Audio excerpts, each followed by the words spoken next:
Hi, I'm Avni Arya and you're watching Nation Next.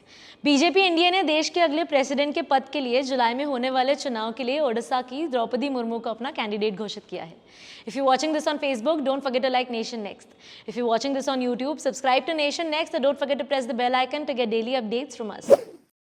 BJP NDA की उम्मीदवार द्रौपदी मुर्मू के लिए यह खबर किसी प्लेजेंट सरप्राइज से कम नहीं थी.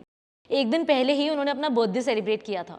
कुछ लोग इसे द्रौपदी मुर्मू को मिला बर्थडे गिफ्ट भी बता रहे हैं. आपको यह बताते चले कि कौन है द्रौपदी मुर्मू. देश के सर्वोच्च पद के लिए एनडीए नॉमिनी द्रौपदी मुर्मू ने अपने जीवन में काफी उतार चढ़ाव देखे हैं.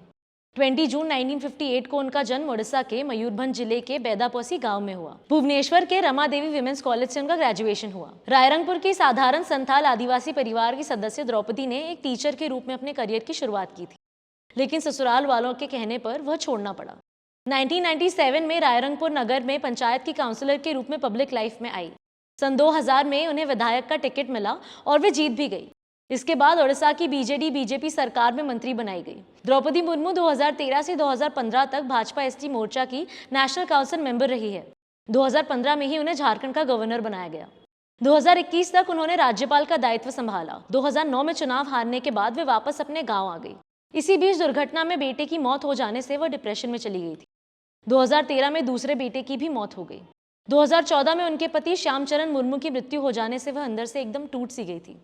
पर हिम्मत जुटाकर द्रौपदी ने खुद को किसी तरह संभाला और धीरे धीरे फिर से समाज सेवा और सार्वजनिक जीवन में सक्रिय हो गई. अभी उनके परिवार में उनकी बेटी साथ रहती है. 25 साल पहले पार्षद के रूप में पब्लिक लाइफ की शुरुआत करने वाली द्रौपदी मुर्मू के 65वें जन्मदिन के एक दिन बाद उन्हें मिली इस खुशखबर पर उनकी बेटी इतिश्री ने बताया कि प्राइम मिनिस्टर नरेंद्र मोदी का फोन आया तो मां के मुंह से कुछ देर तक शब्द ही नहीं निकले. अगर वो इस चुनाव में जीत जाती हैं तो प्रतिभा पाटिल के बाद वह देश की दूसरी महिला राष्ट्रपति होंगी. द्रौपदी मुर्मू के मुकाबले में यूपीए ने सीनियर लीडर यशवंत सिन्हा को जॉइंट कैंडिडेट के रूप में उतारा है. यशवंत सिन्हा पुराने आईएएस अधिकारी और बाद में सेंटर में फाइनेंस और फॉरेन मिनिस्टर भी रह चुके हैं. 18 जुलाई को राष्ट्रपति पद के लिए वोटिंग होगी और उसका रिजल्ट 21 जुलाई को आएगा. न्यू प्रेसिडेंट 25 जुलाई को अपना पदभार संभालेंगे. Nation next news hub for new India.